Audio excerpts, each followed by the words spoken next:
मैं दोपहर को 3 बजे कंपनी से निकलती तो बहुत गर्मी होती। इतनी तेज धूप में सड़क के किनारे 16 साल का लड़का कभी सादा पानी तो कभी शरबत बनाकर लोगों को रोक रोक कर पिला रहा होता।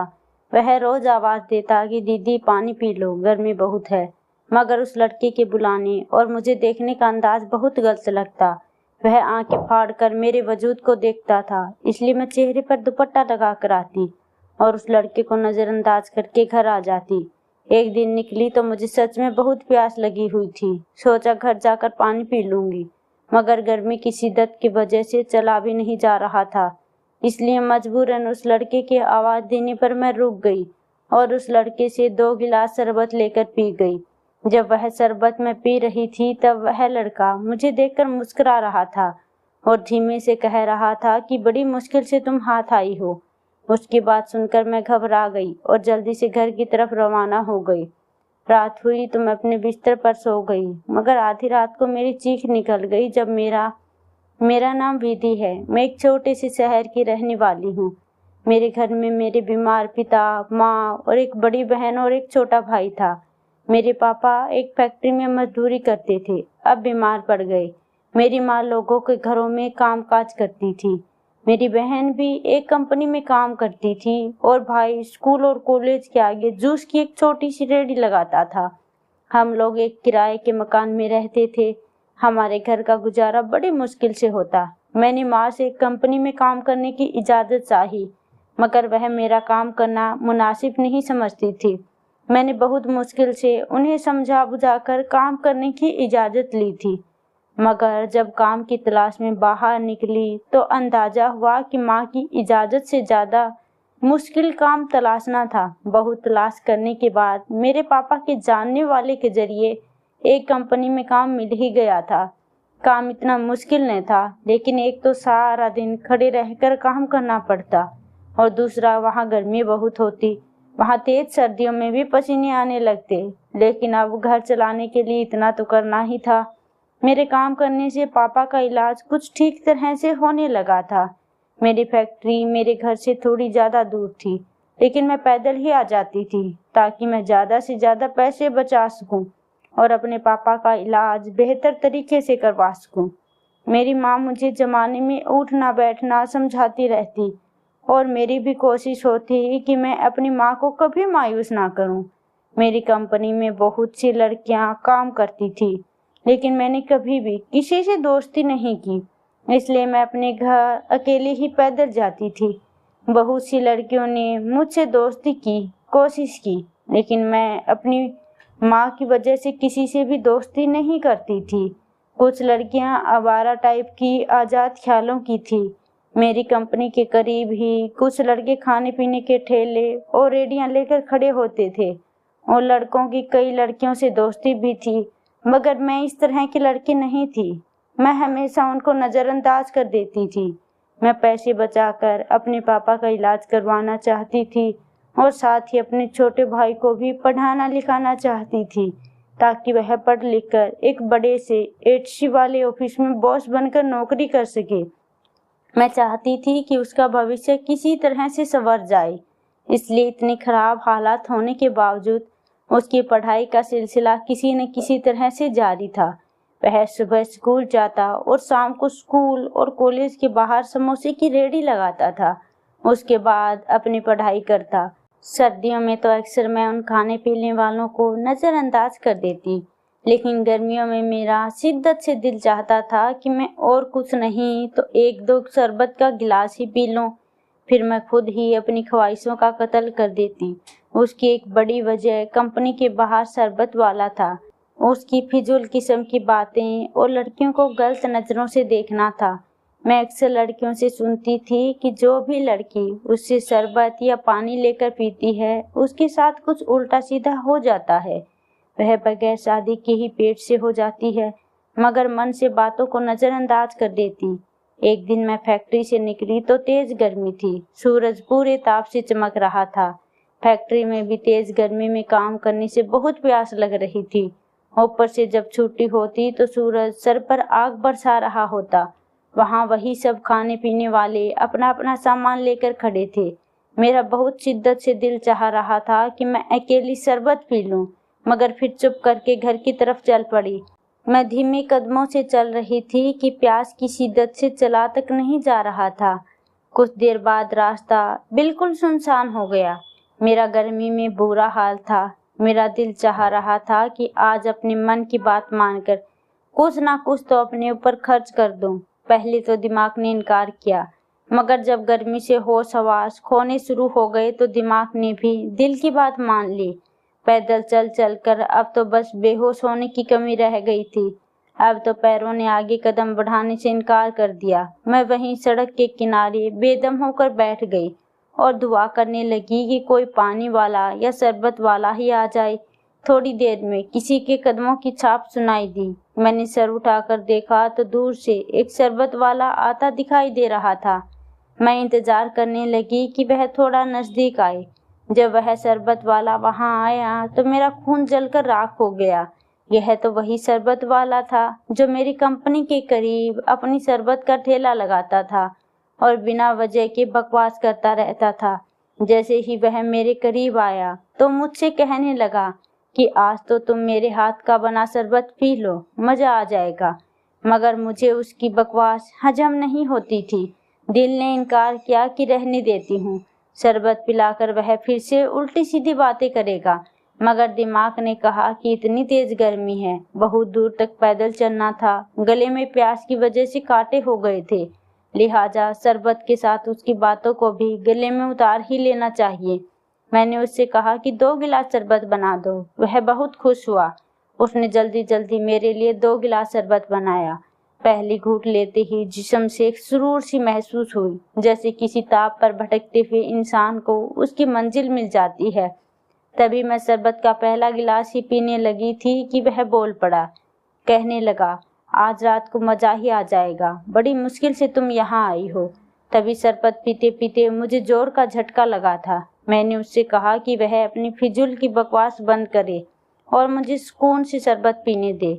उसने मेरी बात सुनकर कहा कि वह फिजूल नहीं कर रहा। अगर मुझे उसकी बात पर यकीन नहीं हुआ तो कल तक तो हो ही जाएगा। मुझे उसकी फिजूल बात से कोई दिलचस्पी नहीं थी।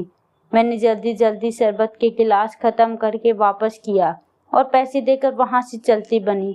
वैसे भी शरबत पीने के बाद जिस्म में दोबारा से ताकत आ गई थी, लेकिन मैं पूरा रास्ता उसकी बातों पर गौर करती रही। घर पहुंचकर भी मैं उसकी बातें सोची जा रही थी। माँ ने मुझे गुमसुम देखा तो मुझसे पूछने लगी। मैंने उन्हें तमाम बातें बता दी। वह बहुत घबरा गई। मैंने उन्हें समझाया कि अगर उसका शरबत इतना ही करामती होता तो वह गली गली में शरबत बेचने के लिए जल ना रहा होता। अब पता नहीं उन्हें मेरी बात समझ में आई कि नहीं, मगर वह खामोश हो गई। मैंने भी अपने रोजमर्रा के काम निपटाए और सोने के लिए लेट गई। वैसे भी सुबह छुट्टी थी तो मैं सुबह देर तक सो सकती थी। सुबह मेरी आंख मेरी माँ की चीख और मुझे लानत करने से खुली। मुझे समझ नहीं आया कि मैंने ऐसा क्या कर दिया जो वह मुझे गालियां दे रही थी। नींद में वैसे भी मेरी आंखें बेजर हो रही थी। मुझे अपना वजूद कुछ अजीब सा भारी महसूस हो रहा था। मैंने पूरी आंखें खोलकर उठना चाहा तो हैरान रह गई, क्योंकि मेरा पेट एक प्रेग्नेंट औरत की तरह फूला हुआ था। मेरी सारी नींद उड़ गई। मेरी माँ मुझे यही कह रही थी कि उस शरबत वाले ने जो कहा था वह सच हो गया। माँ की चीख पुकार सुनकर बहन भी वहां आ गई। पहले तो मैं खुद भी घबरा गई कि यह मेरे साथ क्या हुआ। मैंने बहन से कहा कि किसी सरकारी अस्पताल में चलते हैं, लेकिन उसने एक न सुनी। वह मुझसे कहने लगी कि उसकी किसी जानने वाली का क्लिनिक है। अगर शरबत वाले की बात सच भी हो गई तो वह चुपचाप कोई ना कोई हल निकाल लेगी और किसी को कानो कान खबर ना होगी। मैं उसकी बातों से बहुत परेशान सी हो गई थी। मुझसे पहले भी कई मरीज थे। मैं अपनी बारी का इंतजार करने लगी। जब मेरा नंबर आया तो मेरी बहन मुझे साथ लेकर डॉक्टर के कमरे में गई। डॉक्टर ने मेरा चेकअप किया और मेरी बहन को बताया कि विधि पेट से है। यह सुनकर तो सच में मुझे दिन में अंधेरा नजर आने लगा। मेरी बहन ने डॉक्टर से कहा कि वह इस बच्चे से मेरी जान छुड़ा दे। डॉक्टर ने यह कहकर मना कर दिया कि मुझे जुड़वा बच्चे हैं। अगर मैं अबॉर्शन करवाऊंगी तो मेरी जान को खतरा है। मेरी बहन मुझे वहां से अपने घर ले आई। जब माँ ने पूछा तो मैंने उसको डॉक्टर की बात बता दी। मेरी माँ ने मुझे मारना पीटना शुरू कर दिया और मुझे खूब कोसने लगी। अब मैं क्या कर सकती थी? मुझे लगा कि वह अपनी जगह ठीक थी। अगर मोहल्ले में किसी को भी मालूम हो गया कि बगैर शादी के सिर्फ शरबत के 2 गिलास पीने की वजह से मैं पेट से हुई हूँ तो कौन यकीन करता। इस गुस्से से माँ ने मेरी नौकरी भी छुड़वा दी। अब मैं सिर्फ घर पर रहती और घर के कामों में माँ का हाथ बटाती थी। मेरी माँ मुझसे बहुत प्यार करती थी, लेकिन अब वह मेरी शक्ल भी नहीं देख सकती थी। सिर्फ मेरी बड़ी बहन थी जो मेरा ख्याल रखती। मुझे हर महीने डॉक्टर के पास चेकअप के लिए खुद ही लेकर जाती और इस बात का ख्याल रखती कि मोहल्ले में किसी को भी मालूम ना हो। एक दिन मेरी बड़ी बहन को कंपनी से आने में देर हो गई। मेरे पेट में अचानक बड़ा तेज़ दर्द उठा। मैंने माँ को आवाज़ लगाई। पहले तो कुछ देर तक उन्होंने मुझे नज़रअंदाज किया, लेकिन आखिर कब तक मेरी दर्द भरी चीख को नज़रअंदाज करती। वह मुझे अपने भाई के साथ लेकर अस्पताल पहुँची। मेरे बढ़े हुए पेट की वजह से मुझे चलने में भी मुश्किल हो रही थी। मेरी माँ मुझे एक सरकारी अस्पताल लाई थी। मुझसे कहने लगी कि उसके पास इतने पैसे नहीं हैं कि वह मुझ पर खर्च करे। अगर कोई ऐसी वैसी बात हुई तो मेरी बहन को भेज देगी, फिर मेरी बहन ही मुझे लेकर उसकी क्लिनिक पर चली जाएगी। फ़िलहाल मैंने जिस डॉक्टर को दिखाया वह बहुत अच्छी औरत थी। मैंने उन्हें शरबत वाला सारा किस्सा सुनाया तो वह हंसने लगी। फिर मुझे समझाया कि कोई सिर्फ शरबत पीने से पेट से नहीं हो सकता। उन्होंने मेरे बहुत सारे टेस्ट करवाए थे, कुछ वहीं से हुए थे और कुछ प्राइवेट भी थे, और उन्होंने उन प्राइवेट टेस्टों का खर्चा भी खुद उठाया तथा आने जाने की जिम्मेदारी अपने ड्राइवर की लगाई थी। वजह यही थी कि मैंने रोते हुए उनके पैर पकड़ लिए और कहा कि मेरे इस बच्चे से जान छुड़वाए। तब उनको मुझ पर तरस आ गया। उन्होंने कहा कि वह ज़रूर इस मसले की तह तक पहुँचेगी। जब सभी टेस्टों की रिपोर्ट आई तो यह खुलासा हुआ कि मेरा पेट प्रेगनेंसी की वजह से नहीं बल्कि पानी भरने से फूला हुआ था, लेकिन इतने दिनों से मेरा इलाज न होने की वजह से अब मुझे पूरी तरह से अस्पताल में एडमिट कराना ज़रूरी था। यह सुनकर मेरी माँ को थोड़ा यकीन हुआ, मगर वह हैरान थी कि पहले वाले डॉक्टर ने तो कहा था कि विधि पेट से है। उस डॉक्टर ने मेरी माँ को बहुत तसल्ली दी और समझाया कि सरकारी अस्पताल में वैसे तो कोई खर्चा नहीं है, लेकिन अगर फिर भी कुछ खर्चा वगैरह करना हो तो वह खुद कर लेगी। हम बहुत परेशान थे। घर का खर्चा चलाना पहले ही मुश्किल था और अब तो जैसे नामुमकिन ही होता जा रहा था। मैं बहुत परेशान हो गई थी। डॉक्टर साहिबा ने जब मुझसे वजह पूछी तो मैंने उन्हें पूरी बात बता दी कि घर में पापा को पहले ही फेफड़ों का दिक्कत था और अब मैं भी बीमार पड़ गई तो घर चलना मुश्किल हो रहा है। वैसे तो सरकारी अस्पताल में फ्री इलाज था, लेकिन कभी कभी जो दवाइयाँ बाहर से मंगवाते थे हम उसको खरीदने की भी हैसियत नहीं रखते थे। डॉक्टर साहिबा ने मेरी बात सुनकर मुझे तसल्ली दी और फिर मेरा और मेरे पापा का सारा इलाज उन्होंने अपने जिम्मे ले लिया।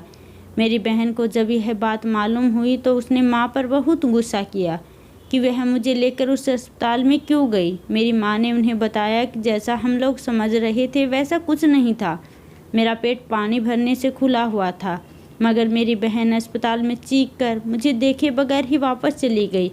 मेरा इमरजेंसी में ऑपरेशन हुआ और मैं कुछ वक्त बाद घर वापस आ गई।